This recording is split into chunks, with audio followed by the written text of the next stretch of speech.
So are you ready to actually start practicing now? I know, I'm excited to get to it too. So before you begin, a couple things to make sure you have. Of course, make sure you have your music in front of you. Make sure you have the practice plan PDF printed out so that you have that resource available at your fingertips. You of course need a pencil because we will be marking things in. And later on, you will need a metronome, which does not have to be ancient and clunky like this. I love my old metronome, but there are definitely thin, small ones out on the market. If you don't have a metronome, you can use a free online resource or get one for really cheap on your phone.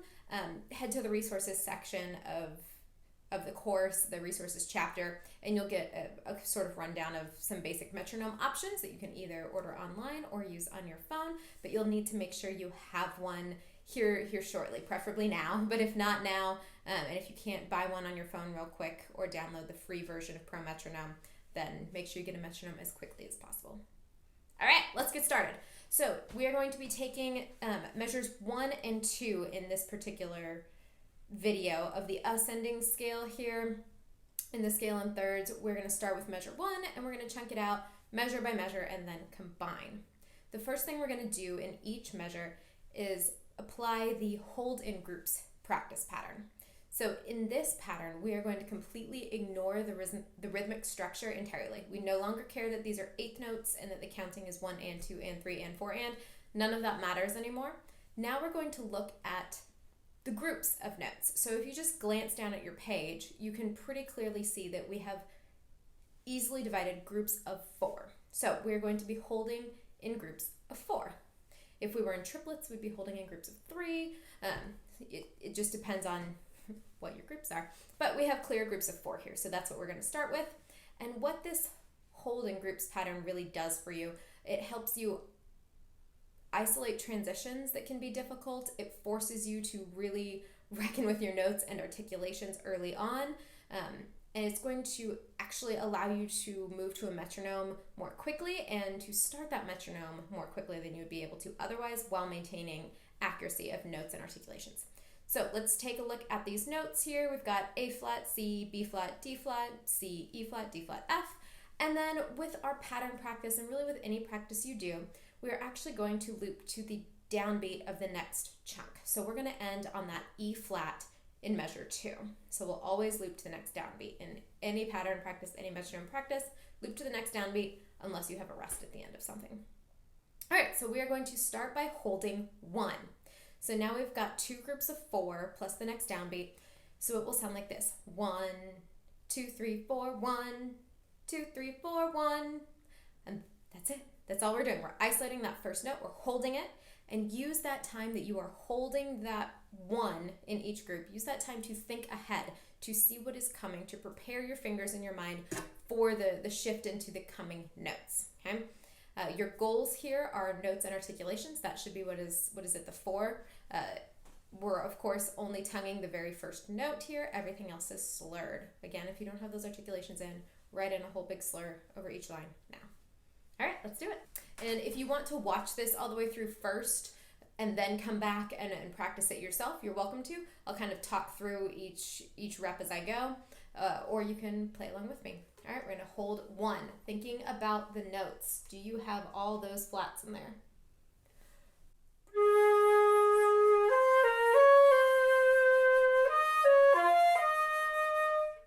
First question to ask yourself is, did you hit all the notes? If not, let's do it again.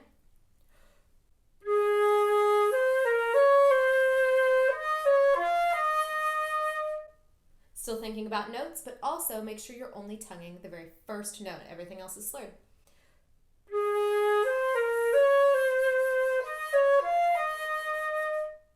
Do you have time to really think ahead? Are you able to move forward and to contemplate what is coming up?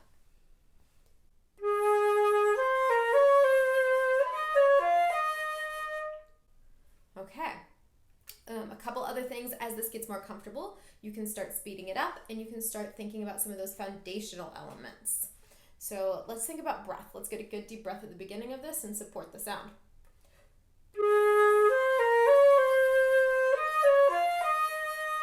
Much better. Let's make sure that support carries all the way through and that I'm not letting my engagement fall and my pitch drop flat at the end.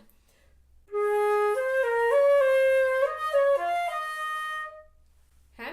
So see what I mean by we have a rep, or we have a goal with every repetition. Right now it's mostly notes and articulations and then foundational elements. What if you're hearing some of this?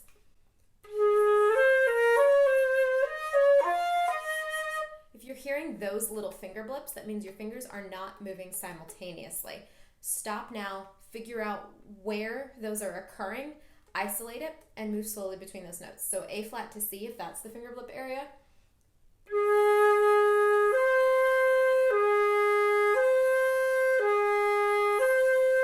Play it nice and slowly until you gain control, and then slowly speed it up and put it back with the pattern. You can also look in the further practice section of this chapter for more breakdown of how to isolate and get rid of those finger blips. So if that's something that's happening, pause and go to that before you continue back with the patterns. Okay, a couple other things to think about in these early patterns. Are you using thumb B flat? Remember, we don't need R1 down, use thumb B flat.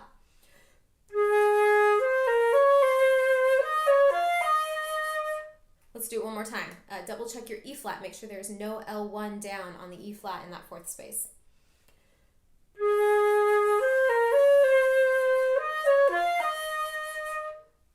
If one is still not comfortable, pause this for now and keep rehearsing the hold one. Once it's cozy, come back to me and we'll move on to hold two. All right, so now we're gonna hold two. This will feel a little bit different. I actually like saying the numbers in my head, 1, 2, 3, 4, 1, 2, 3, 4, 1. It helps me stay on track. So this time, holding two. Again, notes, articulations, no L1 down on E flat, pick a goal. You'll notice I didn't go on any further. We're not adding the next two. We're still just stopping on the next downbeat, on the next one. Okay, holding two again. Double check your articulation. Make sure nothing else is getting tongued with the A flat.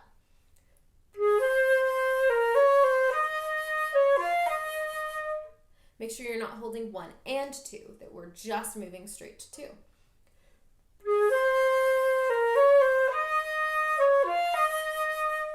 Still using thumb B flat and watching for no L1 down on E flat.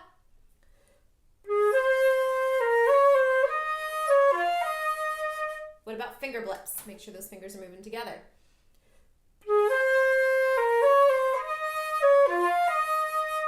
If all that feels good, start speeding it up. Think a couple foundational things. What about posture? Is your back straight, your chin up, your neck not forward, but in line with the rest of your back?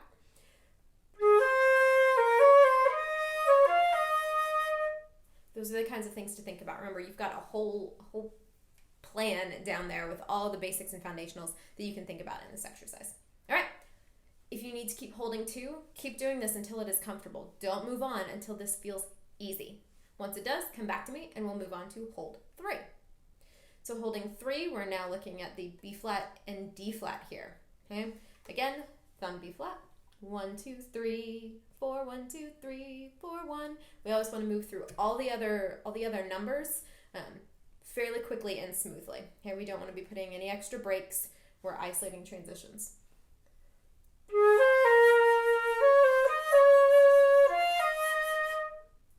Again, have a goal.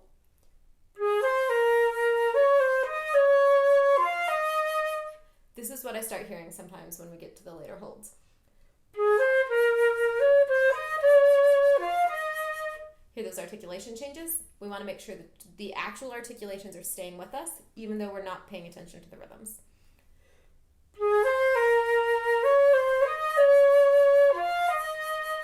Great opportunity to double check that there's no L1 down on E flat.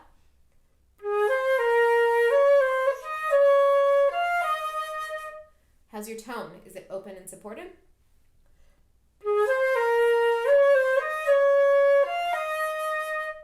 Keep holding hold three until that's comfortable.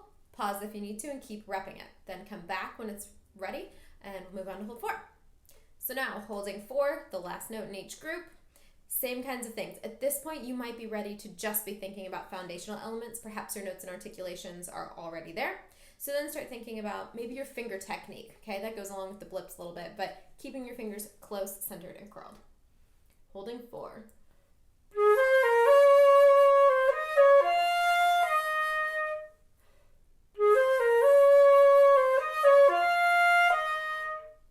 Notes and articulations there. What about your finger technique? What about your breathing or your posture?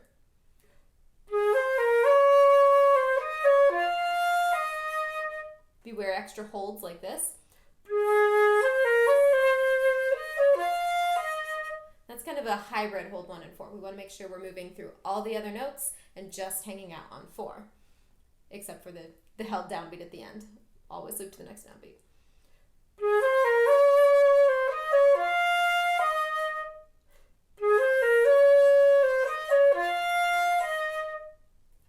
Slow it down if you need to, speed it up as it gets more comfortable. Have a goal with each repetition, notes, articulations, or foundational elements.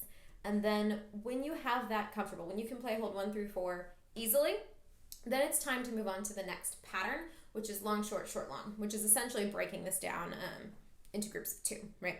So we're going to do long, short, long, short, long, short, long, short, long, okay? This helps kind of smooth things out a little bit.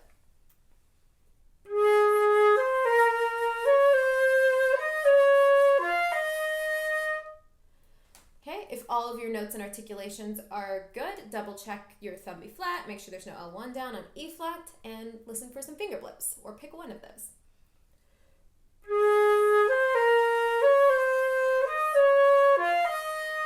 Again.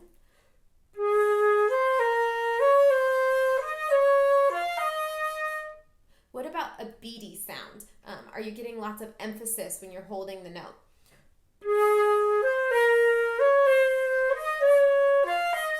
If you're getting that kind of sound, think about smoothing it out, staying open, keep the earstring moving ahead, and not adding emphasis while you're adding length.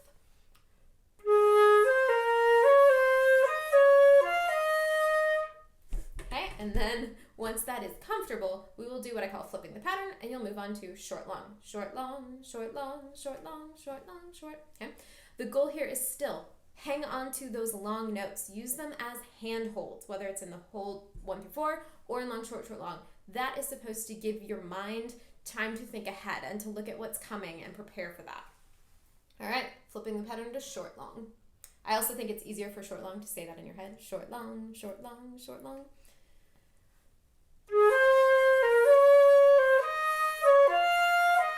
This is usually where I hear extra tongues. Beware.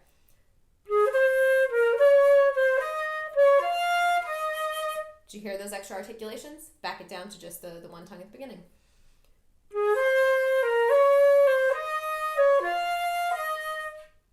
Think about foundational elements or watching out for that fingering on E flat, thumb B flat, making sure notes and articulations are all there.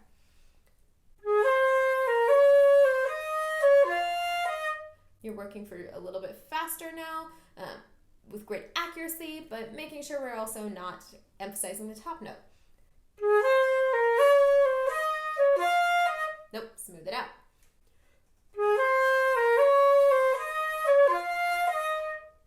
Once that's easy, then we're going to move directly to working with a metronome. So we've gone hold 1 through 4, long, short, short, long, metronome work. This is the easiest, fastest way to learn this music. If these notes are uncomfortable, this is the way to do it. Same thing with any sort of runs with lots of repetitive rhythms like this, okay? It's a fantastic little 3-step system, and as long as you keep a goal in mind and you listen for errors. Remember, we're also cultivating awareness as we play, so pay attention. Notice where your tongue hits. Notice where your fingers are. Are you really fingering A flat? Are you really fingering D flat? Or is a D creeping up in there? All right, so let's start this nice and slow. I'm going to set my metronome to 42. Really slow, okay? The goal is to slow it down enough to make it easy, right? Slow it down, make it simple. So my quarter note is at 42, and my 8th note will be clicking away, so this is what it'll sound like. 1 and 2 and now the rhythms become critical too, okay? So once you have your metronome set, then you pull back into actual rhythmic structures that are written out. In this case, it's just running 8th notes through this, right? 1 and 2 and keep that in your head, tap a toe, and let's play this much at 42.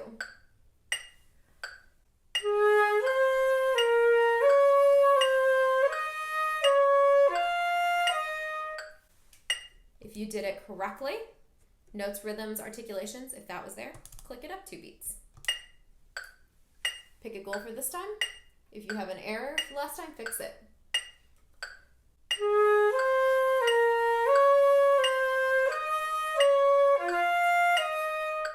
I didn't have very even support, so that's going to be what I think about this time as I click 2 more.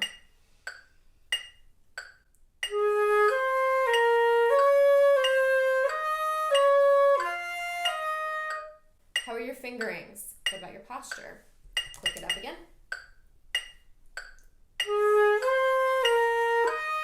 Uh-oh, wrong note there. Okay, when that happens, what I want you to do is not what I just did, where I stopped and pulled back, because what that's going to train your body to do is when you make a mistake, to put your flute down and to kind of shut down. Instead, when I make this mistake again, I'm going to push through it, and then I'm going to note that, hey, I missed that.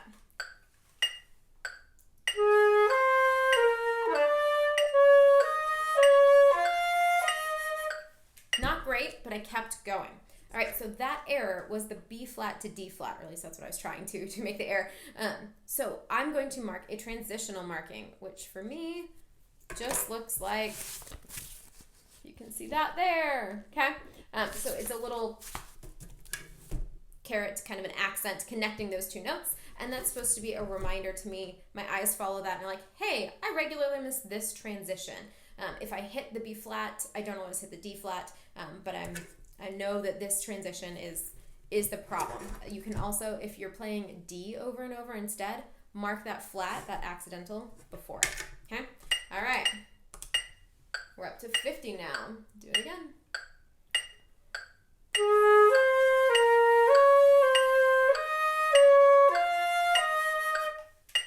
And just keep clicking up 2 at a time with the goal in mind each time. Listen for any errors you have. Pay attention. Are your shoulders moving forward? Are you hunching over your music, or is your posture nice and tall?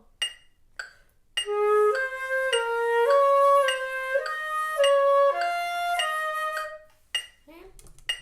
And just keep working through that. Pick a goal every single time. Listen carefully. Pay attention to your body. Do a physical scan. Where's your flute angle? How about your fingers? These are the kinds of things that you want to think of every time. Remember, just because you're focused on notes and articulations or rhythms at the beginning doesn't mean you're not practicing all these other elements of playing. So the quicker you can get those basics under your fingers and start implementing those foundational elements, the better off you will be, both as a musician and in preparation for this audition itself. Okay, so you're going to keep that up. So let's say you play this over and over, and of course, if this was an incredibly easy tempo for you, just start faster. The goal is to make it slow enough that it's easy, though. If you're making lots of little errors at the beginning, slow it down. That you will actually end up faster more quickly if you take it down to a tempo that is easy to attain with great accuracy. Small chunks, great accuracy. That is our goal. All right, so let's say you got this measure up to 62, okay? So let's just write in lightly with our pencils a nice 62 at the top of that measure, okay? That's just indicating to you that that's where you ended. That was the last, that's as far as you worked it up, whether that was as fast as you could play or just we got several reps in. It's pretty cozy. You don't have to work each measure individually up to your tempo ceiling. Just play it several times through, 10, 12 reps, keeping that metronome going, each time clicking it up, and then stop. Or you can do 6 or 7 reps if this is pretty easy, and then do more reps as you put the larger group together. So this is where you get a lot of flexibility in how exactly you practice, but this 3-step holding groups, long, short, long, with a metronome practice, that's going to be golden. And right now, we're not even going to work away from the metronome yet. We're just going to stick with the metronome until we start combining.